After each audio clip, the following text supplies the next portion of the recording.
रसिक मुरारी जी के गुरुदेव धारंदा नामक स्थान में रहने लगे थे। वहां किसी भगत ने बहुत बानपुर नाम के गांव की जमीन उनके नाम कर दी थी संत सेवा के लिए। बड़े उदार गृहस्थ जन होते हैं, तो वो धनी थे, तो उन्होंने बहुत सी जमीन श्यामानंद महाप्रभु के नाम कर दी साधु सेवा देख कर कि यहाँ संत सेवा होती। शोधन धन्य प्रथम गति जाकी, वो धन धन्य है जो संत सेवा और भगवंत सेवा में खर्चा होता है। अब उस खेती से बहुत अन्न पैदा होता, और जो अन्न होता तो रोज साधु सेवा का, रोज संतों की भीड़ लगी रहती श्यामानंद महाप्रभु के आश्रम में। खूब अच्छे अच्छे पकवान बनाकर संतों को पवाते। संत की चरण सेवा, आरती, पूजा, भोजन, जय जयकार, नाम कीर्तन, कथा कीर्तन।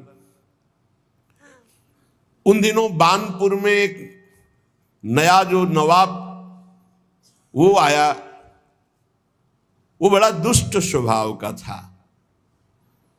उसने आकर देखा इतनी सुंदर लहलहाती अन्न की खेती और किसी की नहीं, किसकी है? बोले धारंदा में रहते हैं श्री श्यामानंद नाम के एक महात्मा, उनकी। क्योंकि जहां संत पाते हैं वहां तो अलौकिकता होती ही है, बड़ी अलौकिकता, संत सेवा में बड़ी अलौकिकता। बस ये विश्वास हो जाए, विश्वास नहीं होगा।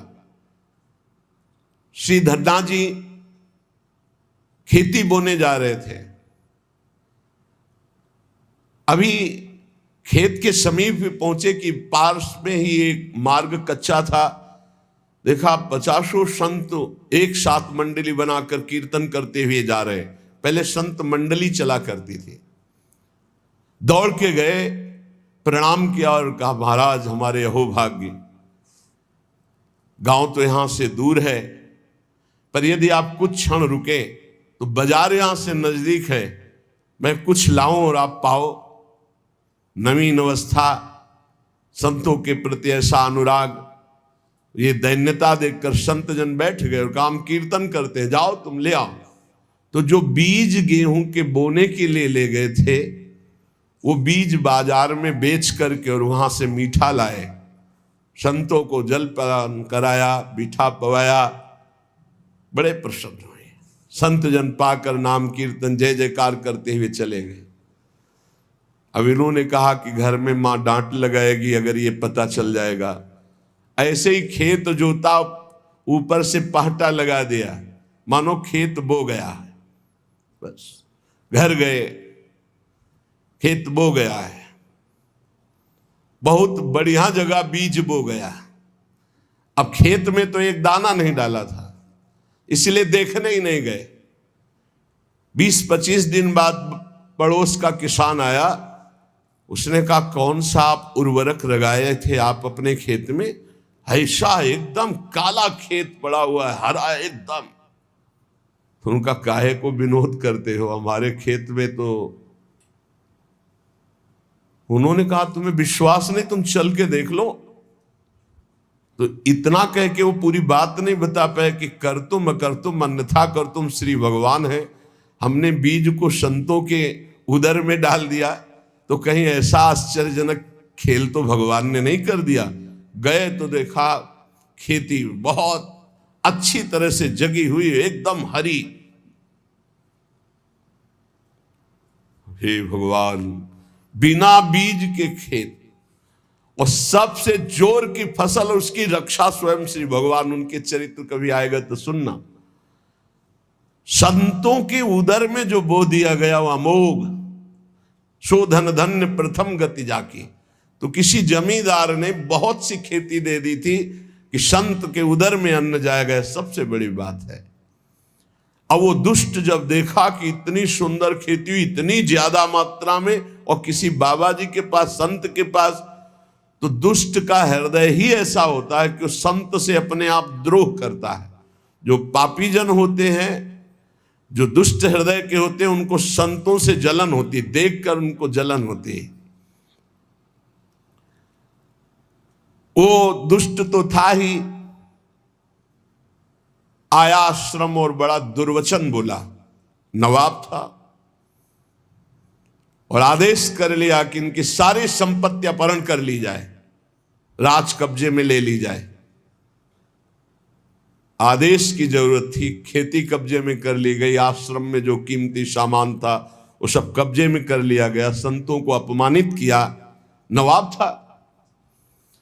श्यामानंद जी ने विचार किया कि इस जमीन को कैसे छुड़ाया जाए, इससे तो बहुत से संतों का रोज भंडारा होता था।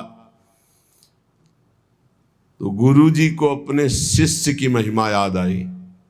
ये बहुत बड़ी बात है, शिष्य को गुरु जी याद आवे। ये तो सिद्धांत है कि दुख पड़ा तो अपने गुरुदेव की याद कर ली, लेकिन यहां उल्टा हुआ।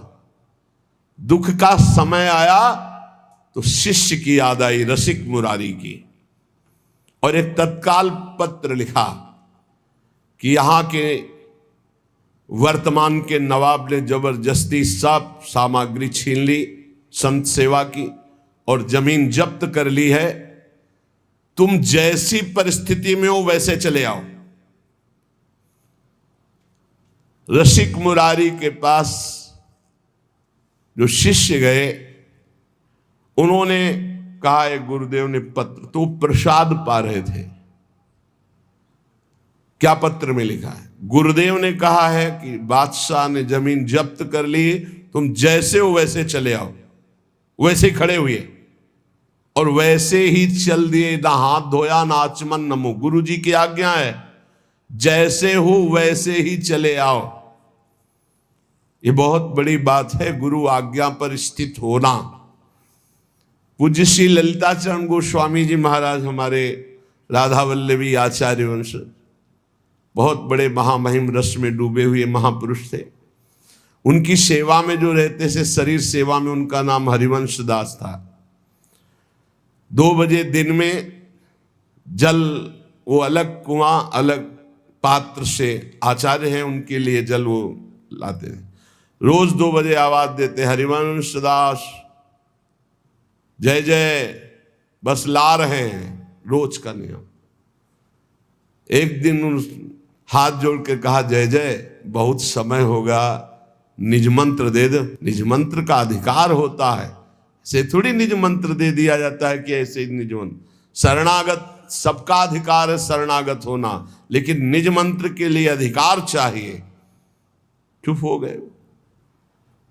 एक दिन ठीक 2 बजे आवाज लगाई, हरिवंश दास जय जय, यहाँ पानी खींच रहे थे, बाल्टी रस्सी छोड़ दी, वैसे ही आ गए, जय जय पानी लाओ। जय जय पानी कैसे लाओ? बाल्टी तो रस्सी तो कुआं में गई, कैसे? जब आपने कहा यहाँ आओ तो तत्काल छोड़कर आ गए। उनका शाबाश, कल यमुना स्नान करके आ जाओ, निज मंत्र तुम्हें दे देते हैं। रस्सी बाल्टी कुएं में डाल दी, इससे नाराज नहीं हुए, प्रसन्नता हुई कि हुक्म हुआ, आदेश हुआ, या आ जाओ। तो ये नहीं कि जय जय थोड़ा रुको, पानी खींच ले फिर आओ, वैसे छोड़ दिया। गुरु आज्ञा, बहुत इसमें सूक्ष्मता है। श्यामानंद गुरुदेव ने आदेश किया, रसिक मुरारी से कह दो जैसे हैं वैसे ही चले आवे।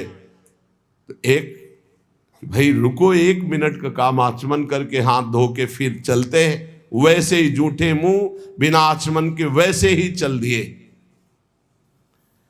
रसिक मुरारी जी पीछे से साष्टांग किया, ऐसा नहीं किया जाता। गुरुजनों के सामने दाहिने होकर के, उनको दाहिने करके साष्टांग दंडवत किया जाता है। जैसे गुरु जी यहाँ विराजमान है तो ऐसे दंडवत किया जाता है, चरण उस साइड में और गुरु के चरणों में ऐसे। तो उनका ये कौन सी रीति है कि आप पीछे से दंडवत कर रहे हो?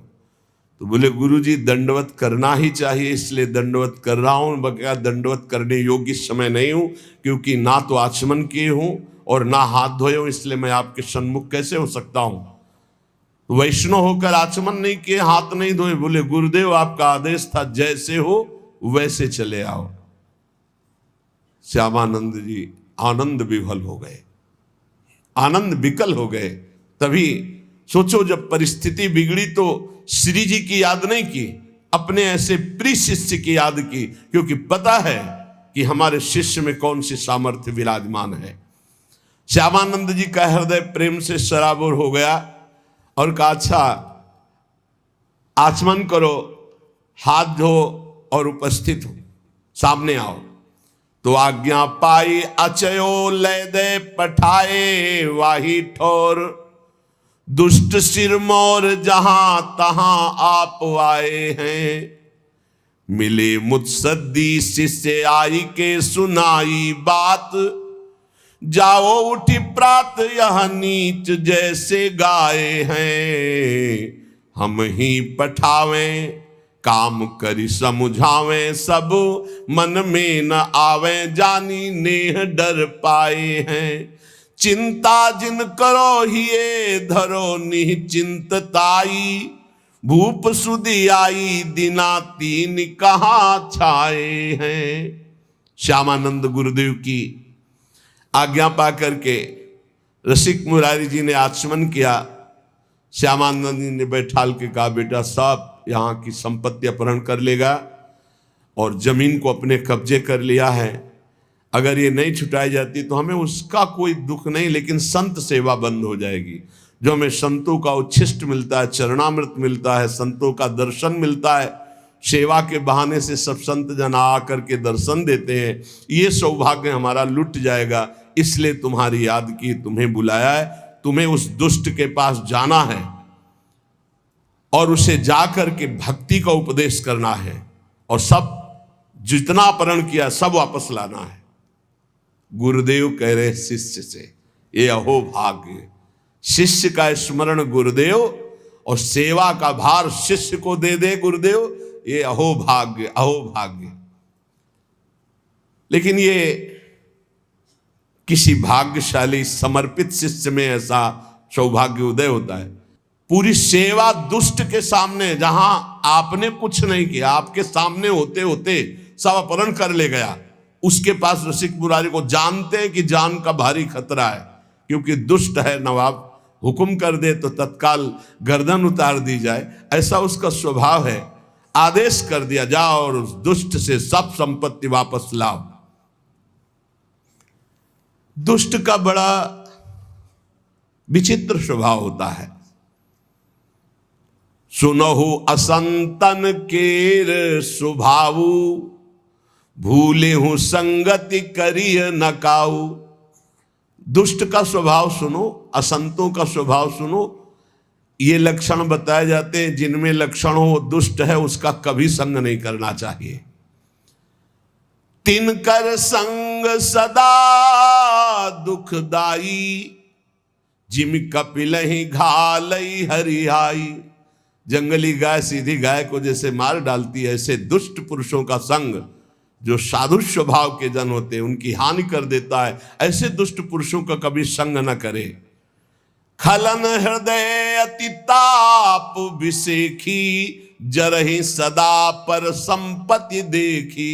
ये दुष्ट लोगों का एक स्वभाव होता है, वो दूसरे को सुखी देखकर, संपत्तिवान देखकर इनके हृदय में बड़ी जलन पैदा होती। दुष्ट का स्वभाव होता है कि हम भले भूखे रह जाएं लेकिन इनको नहीं खाने देंगे। वो बड़ा दुष्ट इसीलिए, उसकी भी महिमा है अपनी, दुष्ट की दुष्टता की महिमा है, साधु की साधुता की महिमा है। तो जरहि सदा पर संपत्ति देखी, जहां कौ निंदा सुनई पराई, हर सई मनो परी निधि पाई।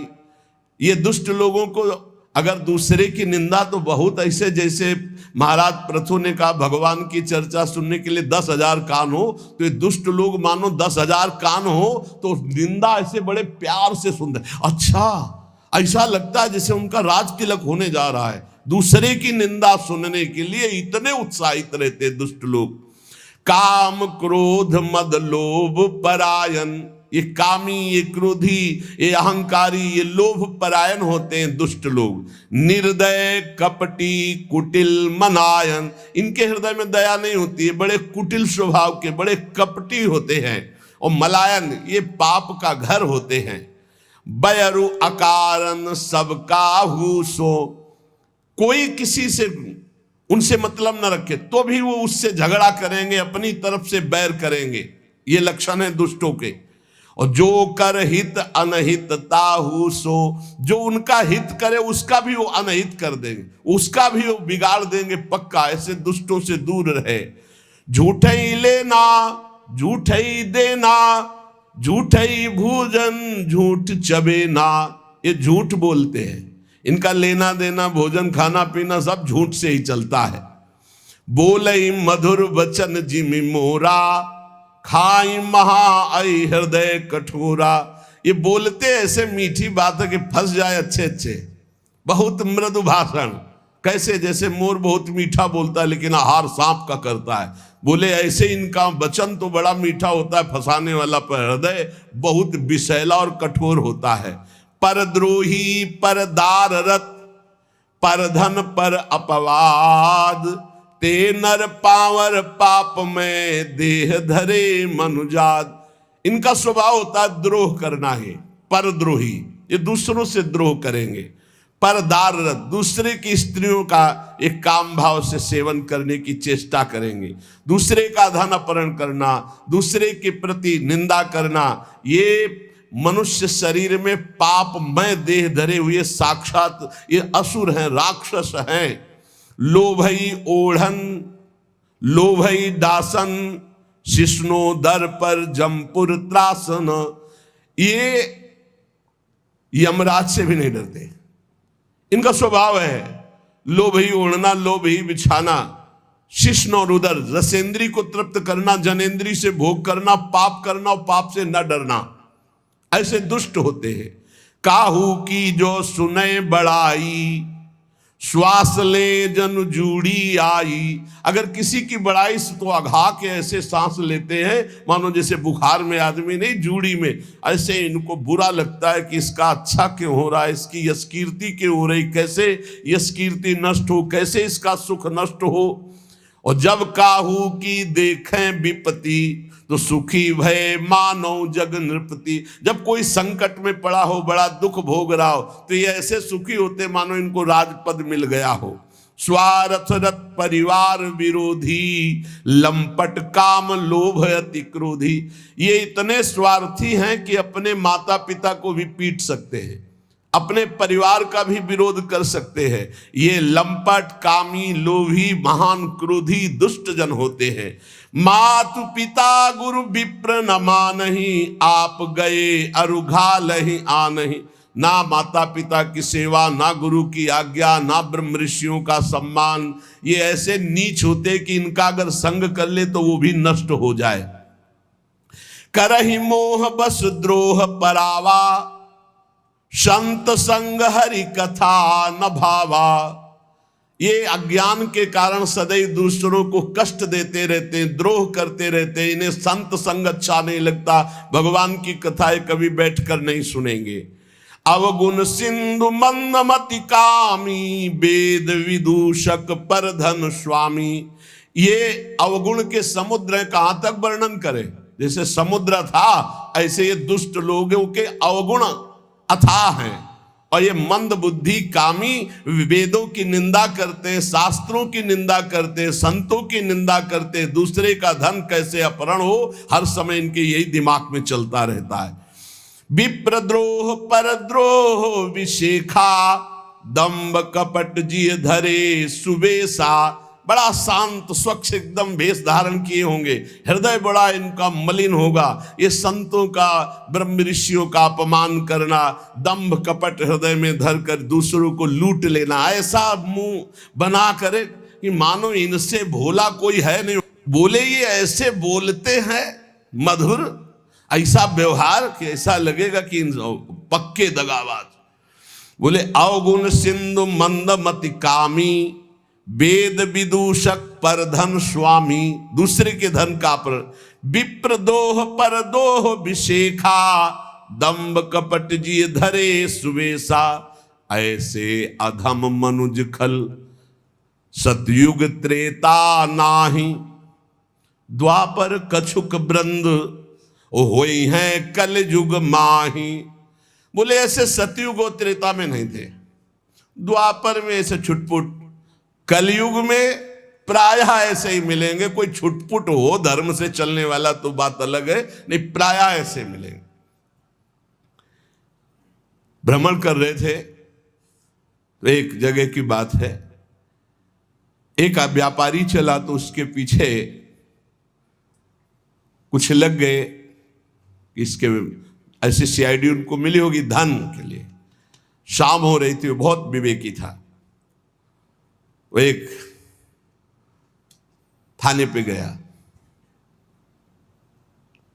बताया मेरे पास इतना धन है, आदमी हमारे पीछे लगे हैं, रात्रि निकल जाने पर आप हमें सुरक्षित वहां तक पहुंचा दीजिएगा। जो इतना धन की बात सुनकर, उस समय ये 40 वर्ष पहले की बात, ये घटना है, ये कोई कथा हम नहीं सुना रहे, जब भ्रमण कर रहे थे तब की बात है। भ्रमण में बड़े बड़े दृश्य, बड़े बड़े अनुभव सब होते रहते हैं। उन्होंने कहा कि आप लेकर के सो नहीं सकते, आप बाहर सोइए। ऑफिस के बाहर खपरेला पड़ा था और अर्थ रख लिया और कहा सुबह हम आपको गाड़ी से सुरक्षित पहुंचा देंगे। तो उसने कहा हम कुछ भेंट दे देंगे आपको भी। कहा भेंट की आवश्यकता नहीं। वो सो गया, उसके लिए बिस्तर लगाया था।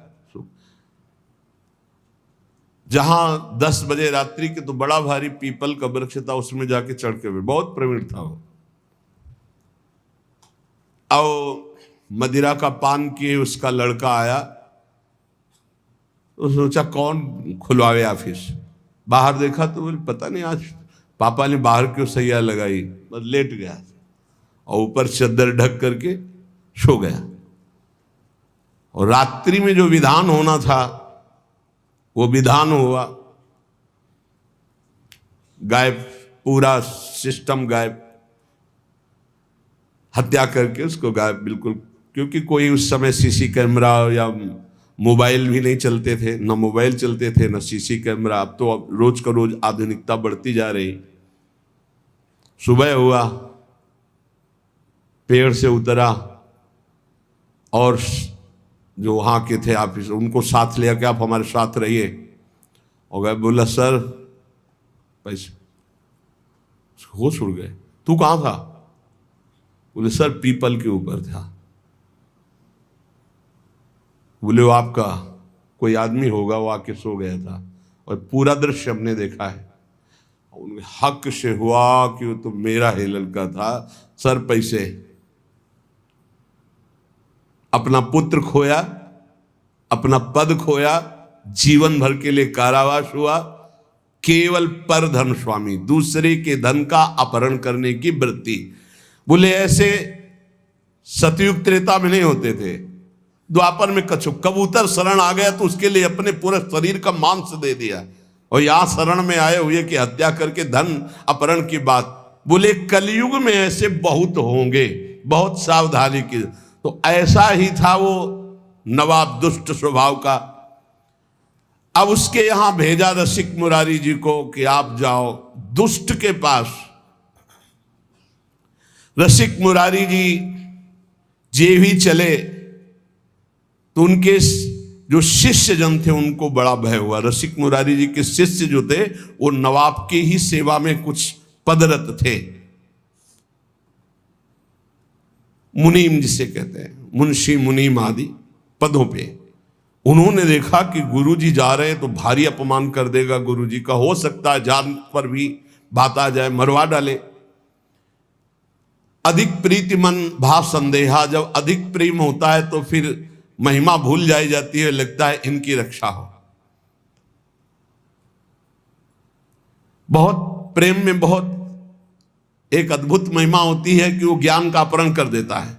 ईश्वरी महिमा का याद नहीं, अगर ईश्वरी महिमा रहेगी तो प्रेम में बाधा पड़ जाएगी। प्रेम में सिर्फ हमारे प्रीतम, हमारे गुरुदेव, इनकी रक्षा होनी चाहिए।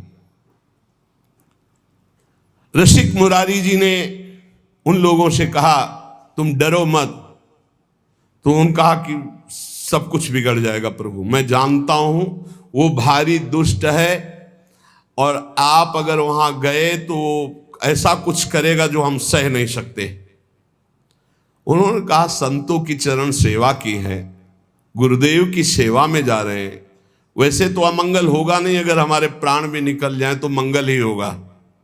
मुझे अपने गुरु की सेवा में कदम पीछे नहीं हटाना। तो उन्होंने कहा कि 2-4 दिन आप रुक जाइए, बात हम सब संभाल देंगे, 2-4 दिन आप छिप जाइए और वहां मत जाइए। रसिक मुरारी जी ने कहा कि तुम चिंता मत करो, तुम प्रेम के कारण भयभीत हो रहे हो। रसिक मुरारी जी को 3 दिन उन्होंने जबरदस्ती प्रेम से विवश करके अपने पास रखा। फिर आदेश आया कि सुना था कि रसिक मुरारी जी आ रहे, नवाब का आदेश आया अपने मुंशियों के पास। वो अभी तक हमारे पास नहीं पहुंचे। उनको ये भी पता था कि ये लोग उनके शिष्य हैं। सुनी आए गुरुवर कही ल्याओ मेरे घर देखो, करामात बात यह ले सुनाई है। कहो आन अभू जाऊं चलो उन्मान देखें, चले सुख मानी आयो हाथी धूम छाई है।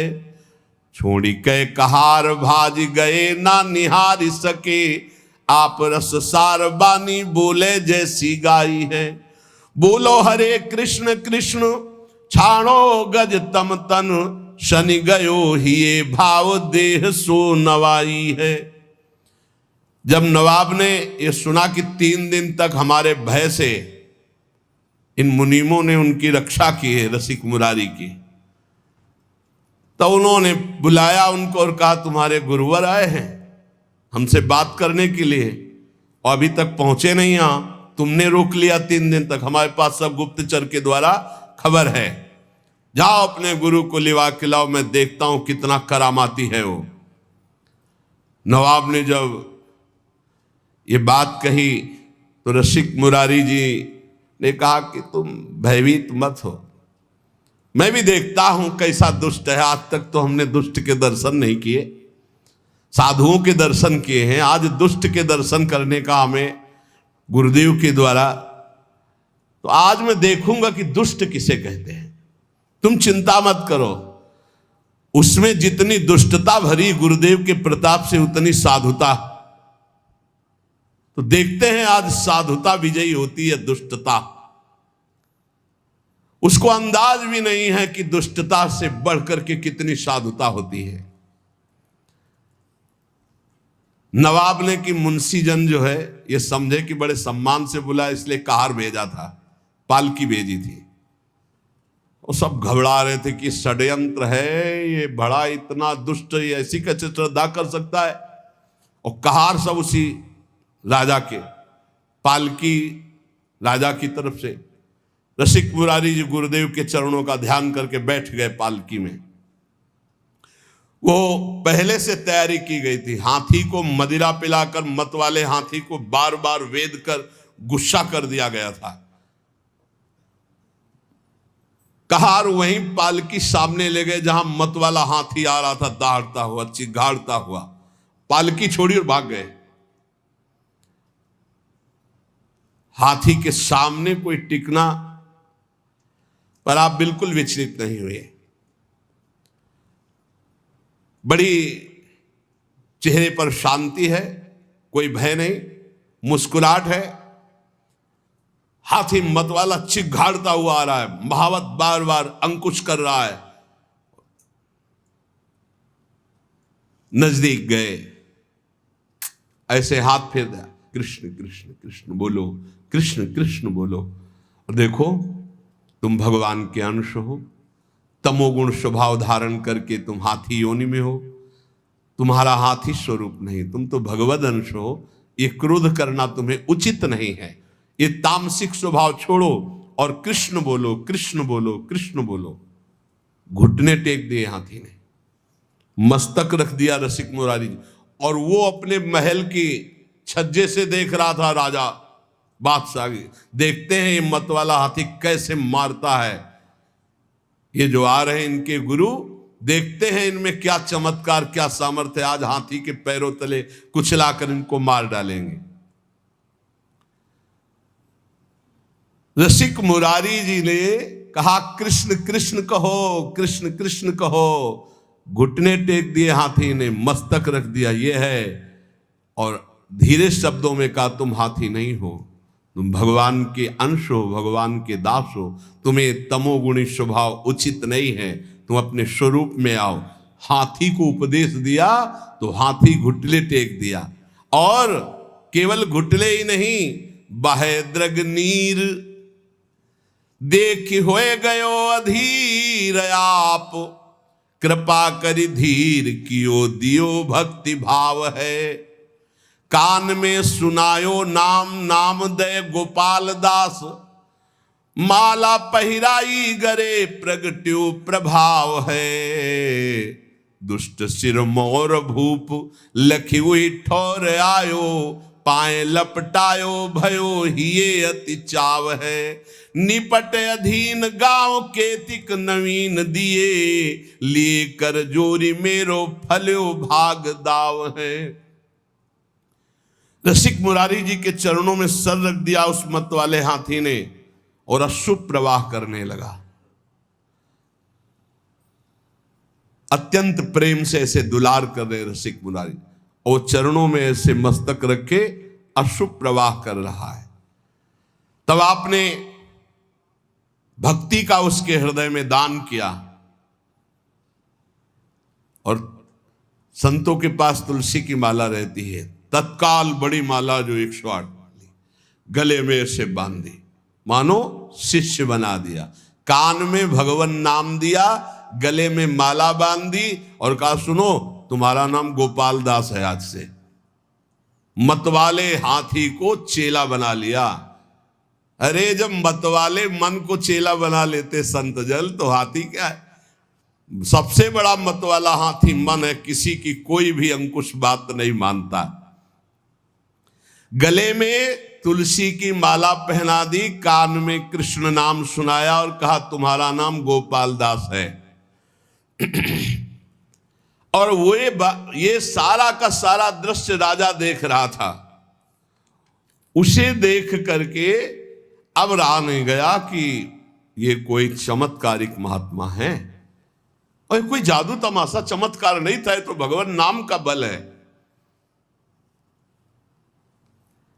नवाब अब रहा नहीं गया, दौड़ता हुआ आया और श्री चरणों में गिर पड़ा, लिपट गया और कहा मुझे क्षमा कीजिए, मैं संतों का प्रभाव नहीं जानता था, मुझे क्षमा कीजिए। ये संतों के प्रभाव से दुष्टों का भी परिवर्तन हो जाता है।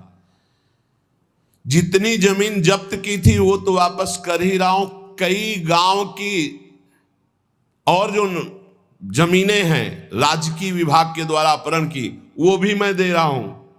वो जमीन दी और कई गांव की और जमीन दी, और हाथ जोड़कर बोला कि मेरे बड़े भाग्य उदय हुए, मेरा पुण्य का पाशा पड़ गया, क्योंकि आप जैसे महान संत के दर्शन हुए। गयो चरणों में लिपट करके, रो करके, भाव से युक्त। ये देखो परिवर्तन है। संत दरस जिम पातक टरे, सिद्ध संत भगवत मार्ग के शुद्ध भक्ति से युक्त हृदय वाले तो दर्शन मात्र से दुष्ट नवाब की बुद्धि बदल गई। यही संत का चमत्कार होता। लौंग इलायची निकाल देना, नारियल का फल निकाल देना, ये तो जादूगर बहुत अच्छी तरह से कर देते हैं। ऐसे भी जादू देखे, अपने हाथ से गला उतार के ऐसे रखे हो, गला मुस्कुरा रहा है और वो ऐसे खड़े, अरे भैया कितना बड़ा जादू है। ऐसे ऐसे रुमाल करते, कबूतर उड़ गया, ऐसे करे तो पहले गुलाब का फूल, फिर आग जलने लगी। तो न जाने कितने ऐसे जादू तो जादूगर दिखा देते। संत का जादू क्या है? मलिन मन में भगवान की भक्ति जग जाना। मलिन आचरण करने वाले का परिवर्तन होकर श्री भगवान के नाम रूप लीला धाम में आ, ये संत का चमत्कार जो कहीं नहीं हो सकता, कोई नहीं कर सकता। ये सबसे बड़ा चमत्कार संतों का होता है कि वो मलिन मन को निर्मल बनाकर भगवान में लगा देते। संत दरस जिमि पातक टरहि, संत संग हुआ तो संत संग अपवर्ग कर, कामी भव कर पंथ। संत का संग मोक्ष प्रदान करने वाला। देखो दुष्ट राजा का परिवर्तन हो गया। अब भयो गजराज भक्त राज, साधु सेवा साज, संतन समाज देखी करत प्रणाम है। आनी डारे गोनी बन जारन की बारन सो, आए ही पुकारन वे जहां गुरु धाम है। आवत महोत्सव मध्य पावत प्रसाद शीत, बोले आप हाथी सोयो निंद वह काम है। छोड़ी दई रीति तब भक्तन सो प्रीति बढ़ी, संग ही समूह फिरे फैल गयो नाम है। रसिक मुरारी जी ने कृपा करके गजराज का नाम गोपाल दास रखा, भक्त गोपाल दास।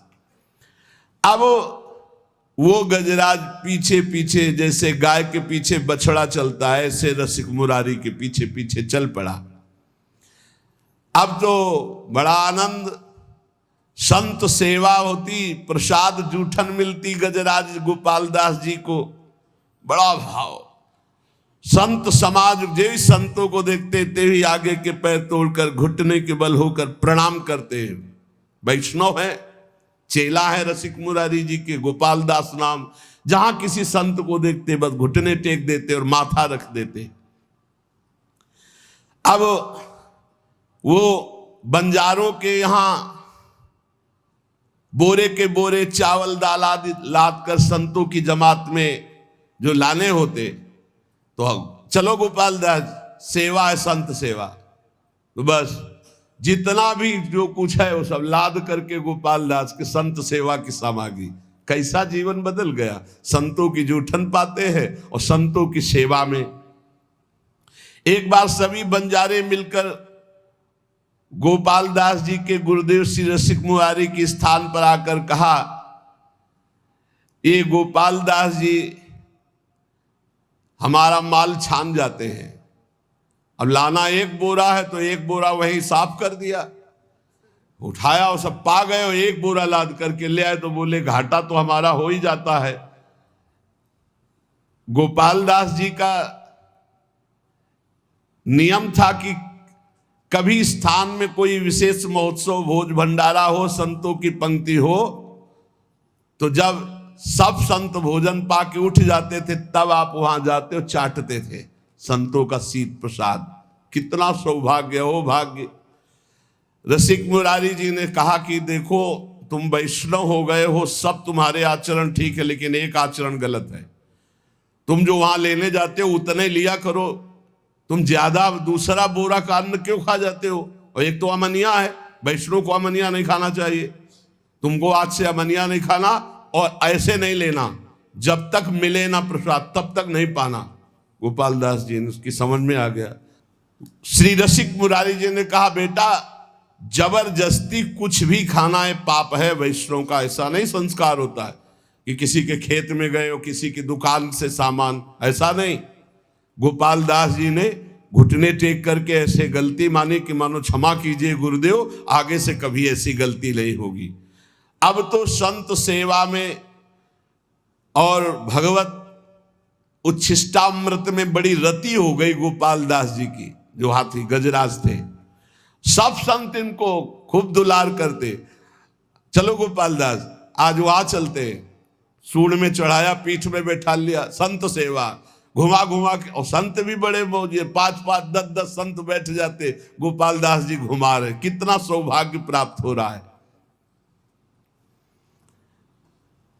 गोपाल दास जी का संत सेवा का बड़ा चाव, जैसा संत आदेश करते वैसा ही करते। ये कोई बड़े भाग्यशाली जीव होंगे जो ऐसा सौभाग्य प्राप्त हुआ। नहीं, संत सेवा में अनुराग होना बड़ा कठिन है। कोई संत कहते, भाई गुरु भाई गोपाल दास आज फूल गोभी पाने का मन है। गए बाजार में गए, फूल गोभी की तरफ सूंड करते ऐसे, और जब उसकी तरफ देखते तो चाहे श्रद्धा हो चाहे ना हो, बड़ा तिलक लगा रहता था, कंठी बंधी हुई, और जो एक फूल गोभी देता फौरन अपने पास रख लेते, खाते नहीं। जो संत कहते वो मांग के लाते भिक्षा की तरह। दुकान में खड़े हो गए, अमुक सामान की तरफ सूंड करते, तो उसकी हिम्मतें डोल जाती अपने आप, तो उनको जो देते वो ला के संतों को पवाते। यदि कोई जरा सा आनाकानी करता तो जो ही हुंकार मार के सूंड ऐसे करते तो हाथ जोड़ के खड़ा हो जाता, सामान ला के संतों को पवा। हाँ, संतों के मुख में जाना है। जैसे हरिपाल जी का चरित्र आता था, भाला लेके खड़े होते थे, जिसको धनी को देखते भाला ऐसे केवल दिखाते थे और सब लेकर के उस संत सेवा में लगाते थे, संतों को पवाते। आप पिस्तौल दिखाकर मत संत सेवा कर लो। उनकी निष्ठा, उनका उस समय भाव बहुत जोर का था। सूंड फुनकार करके फटकार दे देते, डर जाता। कभी गोपाल दास जी से जैसे संत कहते कि हमारा चला फट गया है, लंगोटी कमजोर हो गई, जाते कपड़े की दुकान में सूंड रखते मार्किन में। वो बेचारा कितना दें, अब हम कितना आपको दें। सूंड से ऐसे कह के पूरा बंडल उठाते, पीठ में रख करके चले। रसिक मुरारी जी हिसाब पहुंचाते थे और गोपाल दास जी माल लाते थे। हर संत की सेवा। सर्दी का समय है, गोपाल दास जी अपने आप चले गए किसी कंबल की दुकान में, बंडल का बंडल उठाया, पीठ में रखा, संतों के पास ले आते। जब रसिक मुरारी जी को पता चलता तो भेंट पहुंचा देते थे। ऐसे कोई संत जो कहता हो, खूब प्रसन्नता से गोपाल दास जी कहते, तो संत भी खूब प्रसाद परोसवाते और थोड़ा पाके सब गोपाल दास जी को पवाते। ऐसे दुलार होने लगा। देखो कितना सौभाग्य संतों का उच्छिष्ट मिलता। संत सत पांच सात संग जित जात तित लोग उठी धावे ल्यावे सीधे बहु भीर है। चहु दिस परी हुई सुबह सुन चाह भई हाथ पे न आवत सो आने को धीर है। साधु एक गयो गहि लयो भेष दास तन मन में प्रसाद नेम पीवे नहीं नीर है। बीते दिन 3-4 जल लय पीवावे धार गंगा जू निहारी मदि तजो यो शरीर है। गोपाल दास जी के साथ बहुत से संतों की जमात थी। जिधर जाते उधर लोग दौड़ उठते। पहला चमत्कार है कि हाथी चेला है रसिक मुरारी जी का, संत सेवा में रहता है। बहुत लोग सीधा सामान सब देते हो, अपने पीठ पर लाद लेते। दर्शन की भीड़ लग जाती लोगों की। चारों दिशाओं में आश्चर्यजनक चर्चा चली कि गोपाल दास जी एक वैष्णव है और संत सेवा में रहते। गजराज बंगाल का सूबेदार, उसको जब पता चला ऐसा चमत्कारिक आज्ञाकारी हाथी है, तो उन्होंने पकड़वाने के लिए आदमी नियुक्त किए। पर जो नजदीक आता तो अपने स्वरूप में आकर के दंड दे देते, सूंड में फंसा के दूर पटक देते। जान से तो नहीं मारते पर किसी काम का भी नहीं रखते। गोपाल दास जी हाँ, तो जिन मुँह मारा तिन मैं मारे, ये सिद्धांत है। हनुमान जी से पूछा क्यों मारा तुमने? बोले प्रभु सबको देह प्राण प्रिय है, जिन मुँह मारा तिन मैं मारे। जिन्होंने मुझे मारा मैंने उनको मार दिया।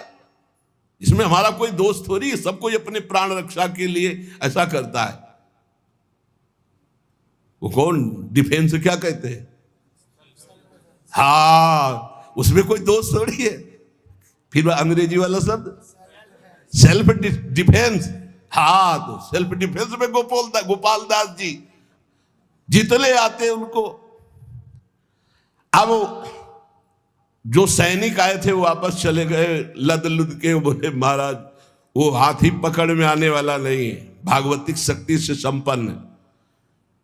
बहुत स्वर्ण मुद्रा पुरस्कार में रखी गई कि ऐसा हाथी बंदी बनाकर हमारे पास लाया जाए। तब उनमें से एक के दिमाग में आया कि साधुओं को नहीं मारता है, आसपास टहलते रहते। तो एक दुष्ट साधु वेश में, साधु वेश में, वो केवल साधु वेश बनाया गोपाल दास जी को पकड़ने के लिए। दुष्ट था, छलिया कपटी पाखंडी। वो वेश साधु का बनाकर गोपाल दास जी के सामने आया। गोपाल दास जी ने घुटने टेक दिए। ये वेशधारी के सामने ये देखो कितना बड़ा प्रभाव।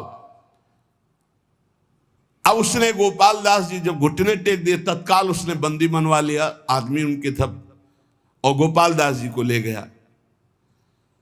वहां जब ले गया तो जल और भोजन आदि अर्पित किया। एकदम नहीं खाया, क्योंकि संतों का जूठन, भगवान का प्रसाद पाने का गुरुजी ने नियम दिया है। कई दिन हो गए न अन्न लिया न जल लिया, क्योंकि प्रसादी नहीं है वहां।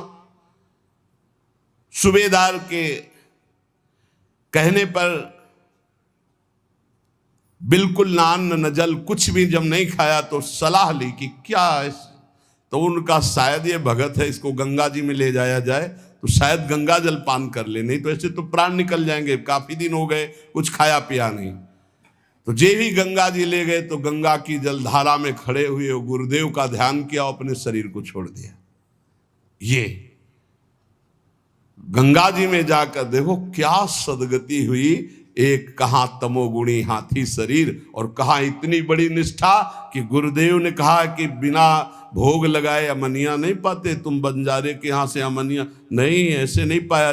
उस दिन से छोड़ दिया था, जल और प्रसाद ही पाते जो भगवद अर्पित, अन्यथा नहीं। अब वहां कहाँ भगवद अर्पित वैष्णव का मिले, इसलिए जब उनको विचार करवाया गया कि वैष्णव शायद ऐसे ना पिए तो गंगा जल तो पी लेगा, भगवान का चरणामृत है गंगा जल, तो गंगा जी में ले गए। तो वहीं खड़े होकर गुरु जी का ध्यान किया और जोर से पुकारा कृष्ण, और अपने शरीर का त्याग कर दिया। अर्थात भगवत प्राप्त महात्मा की जो सदगति, वही सदगति गोपाल दास जी की हुई।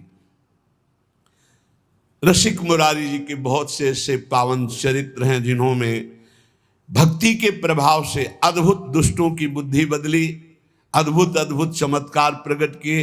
यद्यपि ये चमत्कार स्वतः प्रकट होते हैं, भक्त इनको प्रकट नहीं करता, उसका कोई संकल्प नहीं बनता चमत्कार करने का, पर सूक्ष्म दृष्टि से देखा जाए तो भगवान अपने भक्तों की महिमा प्रकाशित करने के लिए ऐसी लीलाएं करते रहते हैं।